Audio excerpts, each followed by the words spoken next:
¿sí? En el punto A16 nos indican unos ejemplos de trabajo en función a la auditoría interna que el auditor externo puede utilizar y nos dan los siguientes. Aquí nos habla de la realización de pruebas sobre la eficacia operativa de los controles, procedimientos sustantivos que implican juicios,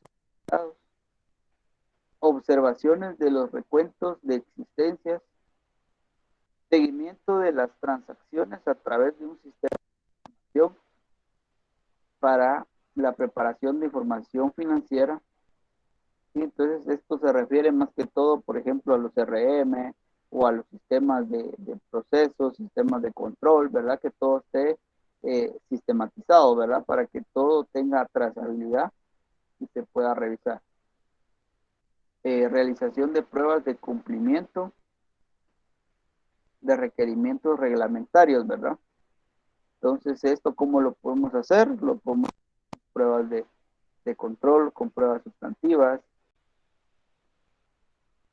¿sí?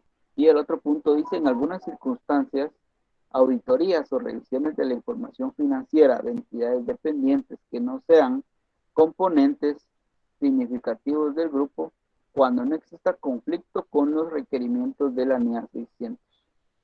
A ver, ¿a qué se refiere cuando nos habla de componentes? ¿Alguien se acuerda?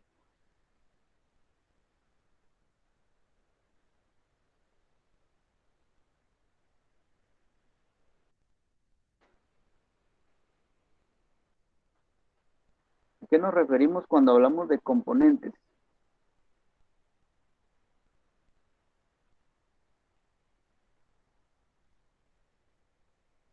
¿No? Recuerdan que hablamos de las auditorías de grupo, que sería lo mismo a decir auditoría de componentes, ¿verdad? Para las corporaciones, para los grupos de empresas, ¿sí? Y el apartado 17 dice la determinación por el auditor externo de la naturaleza y la extensión planificada de la utilización del trabajo de la función de auditoría interna se verá influida por su evaluación del grado en que el estatus de la función de auditoría interna de la organización y de las políticas, procedimientos relevantes presentan adecuadamente la objetividad de los auditores internos y del grado de competencia en la función de auditoría interna según el apartado 18 de esta NIA.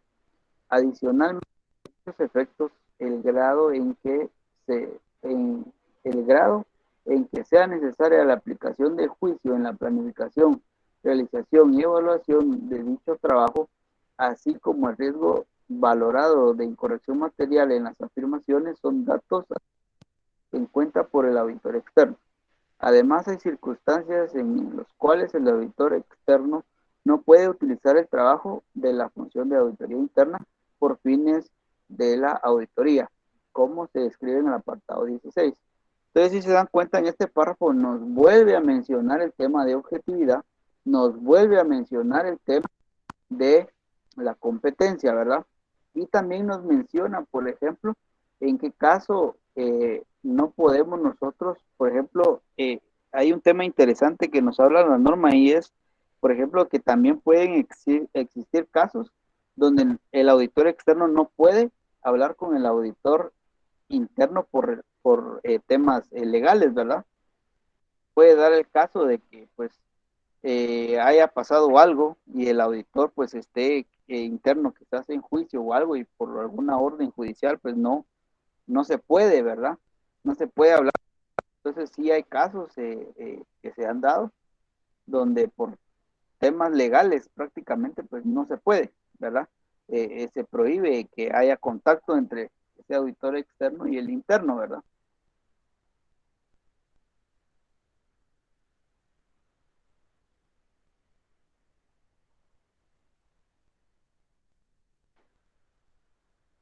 El punto A18 dice, cuanto más necesario sea aplicar juicio en la planificación y en la realización de los procedimientos de auditoría y en la evaluación de evidencia de auditoría, más procedimientos de auditoría necesita aplicar el auditor externo directamente, de conformidad con el apartado 18. debido a utilizar únicamente el trabajo en función de auditoría interna, no le proporcionará evidencia de auditoría suficiente y adecuada. Entonces, aquí, jóvenes, un tema pues, que yo he visto, ¿verdad? Ya, ya en la realidad es de que al menos los casos que yo he visto, las firmas de auditoría externa, pues al menos yo no he visto en ningún caso donde usen el trabajo de auditoría interna, ¿verdad? Yo creería que la mayoría prefiere hacer sus propias pruebas de cualquier índole y revisar la información por su cuenta, ¿verdad? Y no utilizar el trabajo de auditoría interna, ¿verdad? No sé si alguien de acá pues ha visto el caso, pero yo sí he visto que la mayoría de auditorías pues prefieren hacer sus propios procedimientos, ¿verdad? Y aunque haya un departamento de auditoría interna, pues, y cumpla, ¿verdad? Con lo que nos indica la norma para poder usar ese trabajo, pues no lo utilizan, ¿verdad? Sino que ellos prefieren, ¿verdad? Realizar sus propios procedimientos, sus propias, ¿verdad? Para estar más seguros de que la opinión que están emitiendo, pues, sea más correcta, porque al final de cuentas, pues, es la responsabilidad, ¿verdad? Yo sí vi un caso de eso, licenciado. Fíjese que yo aduzco que fue por lo complejo del cálculo, pero yo trabajé en una compañía de seguros en la que la firma siempre pedía, le voy a poner un ejemplo, el cálculo del estado de flujos de efectivo en Excel. Y eso es algo muy interno, ¿cierto? O sea, lo que deberían de pedir ellos es la balanza de saldos y el estado financiero, no así la cédula de cálculo. Pero ellos insistían mucho, total que nunca nosotros se las dimos, pero hay que ver qué cae como resistencia a entregar información y qué cae, como usted muy bien dice, en información que no, que ellos tienen que desarrollar con la experiencia que supuestamente traen o deberían de tener las pruebas correspondientes de recálculo, ¿no? Pero sí, como usted muy bien dice, no es la regla general ni es muy común verlo, pero sí que existe la posibilidad, ¿no? Gracias. Buenas noches. No sé si, por ejemplo, ahí donde yo trabajo igual, pero ahorita antes sí la pedían en Excel y siempre hay un auditor ahí y él decía, no, no, no, ¿cómo hacer posible? Entonces lo que exigió el banco fue qué tipo de variación, qué porcentaje se utilizó, cuánto le incrementó, cuánto le calculó para lo de los gastos y todo eso. Entonces pidieron todos los porcentajes que se utilizaron en cada año. Entonces no sé qué inconsistencia se tendría ahí si se da todos esos datos, pero no sé, eso es como un comentario.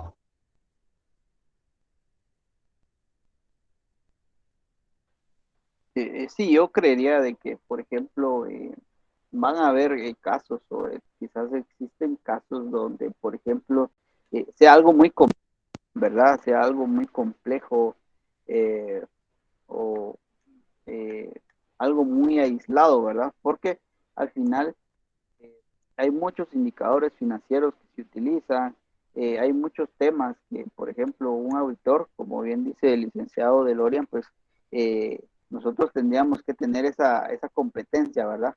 De poder saber o de poder armar, digamos, o hacer otro tipo de pruebas, ¿verdad? Porque acuérdense que muchas veces nosotros podemos muchos métodos para llegar a un resultado, ¿verdad?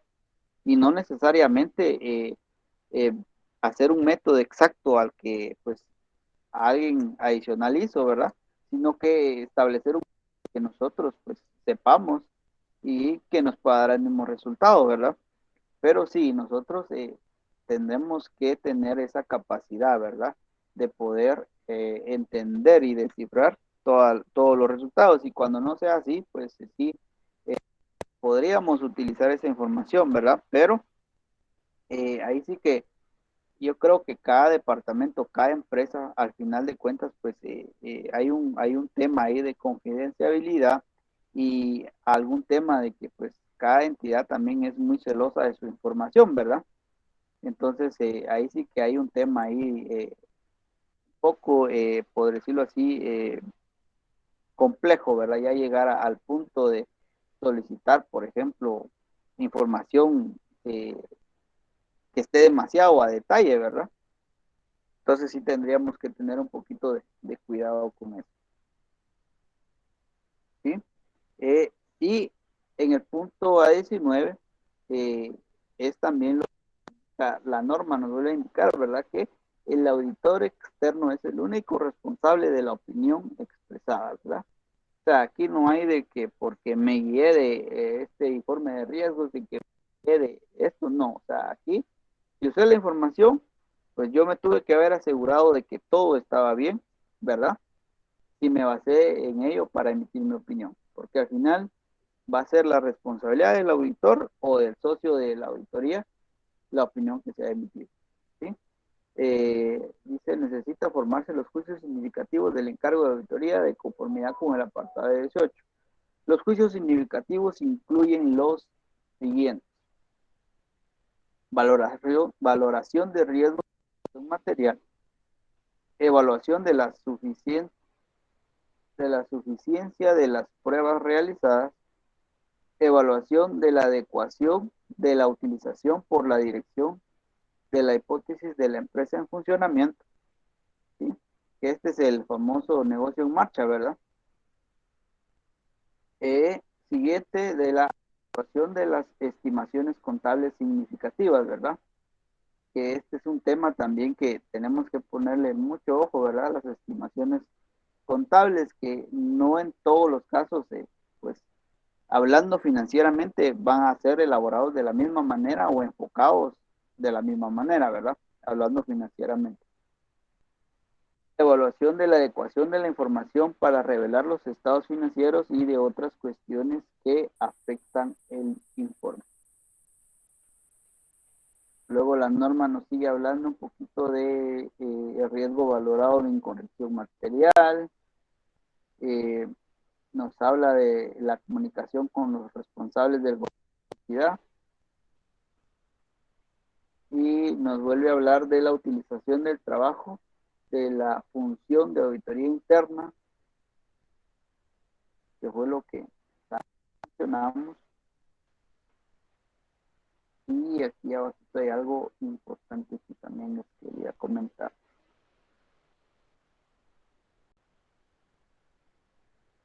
Sí, aquí nos habla de los procedimientos para determinar la adecuación del trabajo de la función de auditoría interna. Dice, los procedimientos aplicados por el auditor externo al conjunto del trabajo de la función de la auditoría interna que tiene previsto utilizar le proporcionan una base para evaluar la calidad en general del trabajo de la función y la objetividad con la que se haya realizado. ¿Sí? En otras palabras, dice, nosotros podemos examinar el trabajo y con pruebas que hagamos a ciertas partes de todo ese informe, darnos cuenta, ¿verdad? Si el trabajo es de calidad y si fue hecho objetivamente. Luego nos habla de los procedimientos que puede aplicar el auditor externo para evaluar la calidad del trabajo realizado y las conclusiones alcanzadas de la auditoría interna, además de la reejecución de conformidad con el apartado 24, se incluyen los siguientes. Y nos habla de, realizar indagaciones ante las personas apropiadas de la función de auditoría interna, ¿verdad? Esto es ir con personas ajenas al departamento, ¿verdad? Que nos puedan pues dar algún tipo de información de la que nosotros estemos interesados, ¿verdad? También nos habla de observar los procedimientos aplicados por la función de auditoría, que de eso ya platicamos. Revisar el programa de trabajo de la función de auditoría interna y sus papeles de trabajo, ¿verdad? Entonces, un correcto y adecuado equipo de auditoría interna tiene que tener su planificación, ¿verdad? Tiene que tener sus objetivos, tanto generales como específicos, tiene que tener sus programas de trabajo, ¿verdad? Entonces, cuando ustedes llegan a una empresa y vean que un equipo de auditoría interna cumple con todos estos requisitos o estos detalles, ¿verdad? Desde ver de que sí está bien estructurado el equipo, ¿verdad? porque sí tiene un plan, sí tiene su programa, sí tiene, por ejemplo, sus objetivos, ¿verdad? Sí tienen el detalle y todo, por ejemplo, por decirlo así, todo el esqueleto de a dónde quieren llegar, a dónde van, ¿verdad? Sí tienen bien marcado el rumbo, ¿verdad? Cuando un departamento pues no tiene por lo menos la planificación, entonces como que estuvieran disparando y a ver a qué le pegan, ¿verdad? O sea, no tienen un rumbo claro, no tienen esa guía que los lleve a determinar pues algunos objetivos.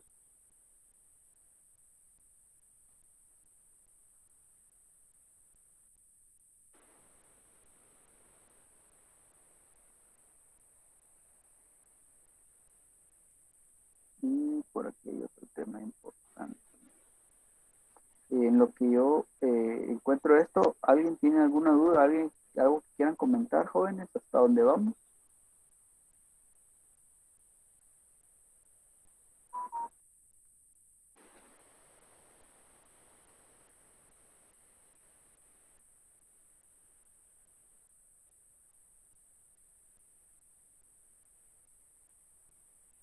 ¿No? Sí. Bueno, yo creo que ya lo comenté, ya solo nos habla de la utilización de la ayuda directa de los auditores internos y es algo que ya también ya mencionamos. No sé si usted quiere agregar algo más, ¿sí? Sí, gracias, licenciado. Creo que esta norma es muy importante en cuanto a enfocarlo de una buena manera. Como bien lo explicaba el licenciado Córdoba, la idea, ojo con esto, por favor, la idea no es sustituir la labor de una auditoría interna, ¿cierto? Y acá es importante resaltar dos cosas. Mucha atención con esto, por favor. La primera es que la auditoría interna en sí misma se norma o se regula por otro estándar completamente diferente a las NIA.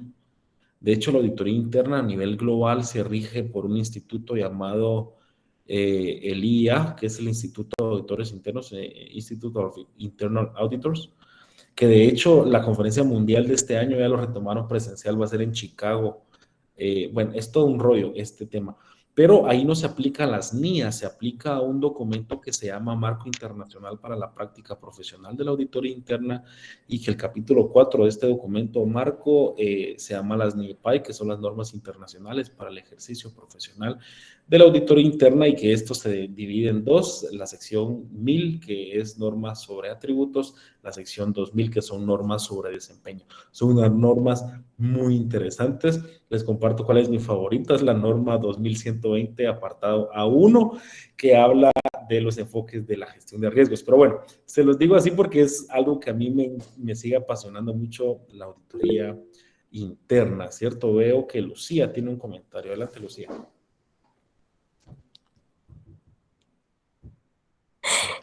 Licenciado, perdón, se me marcó solo. No, no se preocupe, Lucía. Entonces, eso es lo importante a resaltar, ¿cierto? Eso es lo importante a resaltar. Por otro lado, sí comentarles que tuve la experiencia eh, eh, que tuve la experiencia de que una firma de auditoría externa, aparentemente citando la NIA 610, híjole, así se paseó en nosotros. Yo lideraba en ese departamento, entonces un departamento, un departamento de auditoría interna, y se pasearon en nosotros indicando que eran unos controles deficientes, etcétera. Total, fue una experiencia no tan agradable. Y también otra cosa que es importante mencionar es que por ley o por obligación en Guatemala son muy pocos los sectores que están obligados a llevar auditoría interna o a tener auditoría interna, principalmente banca o entidades reguladas por superintendencia de bancos. De allí hay otras instituciones que por magnitud, ingenios, algunas empresas siderúrgicas o de acero, sí que lo tienen, ¿cierto? Empresas automotrices, pero bueno, es toda una práctica muy interesante. Entonces, ese es mi comentario, licenciado. Si no lo hubiera, pues recuerden, señores, que las últimas 3 clases de nuestro semestre la tenemos lunes, miércoles y viernes de la otra semana. En breve van a estar viendo en sistema también viendo en sistema también su zona sobre 70 puntos, ¿de acuerdo? Así que les deseo una muy feliz noche. Gracias, licenciado, por su excelente clase el día de hoy y nos vemos el día lunes.